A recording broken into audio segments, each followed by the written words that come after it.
Lawa mat. Okay, lah ni kita dah sampai tempat baru. Kat sini dia ada resort, dia ada restoran.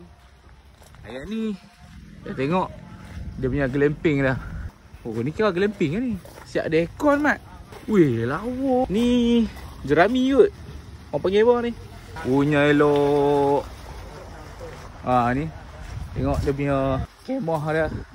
Dia ada situ nampak style boho sikit lah kan. Tapi tak tahu ada pokok Christmas pula kat situ. Ni jalan dia. Jalan dia nak masuk. Kita tengok dulu apa yang ada.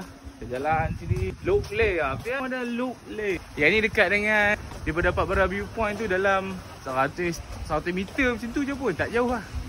Tu nampak orang tengah nak makan. Ada kolam ni situ. Selamat datang ke Look Lake. Fuh. Kat mana yang minat nak OOTD ke, nak tidur dekat sini, dekat Pak Barah, tak jauh lah. Okay. Macam hari ni tak ramai lah. Orang Malaysia belum start cuti lagi lah. Untuk kita belum start cuti lagi. Tengok dia bagi tempat lempar kat sini. Cantik mah. Konsep dia pun dia pakai rotan. Okay, tengok kat sini. Dapur dia kat sini. Tempat makan dia. Luas mat. Boleh beramai-ramai ni. Ni ruang-ruang untuk apa dia? Macam-macam lah. Susu. Yang ni frozen punya barang lah ni. Nampak. Lepas tu kalau nak ambil gambar, nak OTD, boleh buat kat sini. Nampak.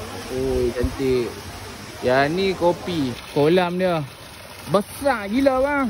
Lepas tu kalau daripada bilik tu nak pergi ke dia punya ni tempat lepak ni kan. Yang ni. Nampak. Satu lagi. Yang ni toilet. Toilet ni untuk ni. Sini. Toilet dah sink lah. 1,300 baht saja untuk kemah yang belah sini. Okey, ni dia ada satu bilik untuk 4 orang. Kita try masuk tengok. Lawa mat.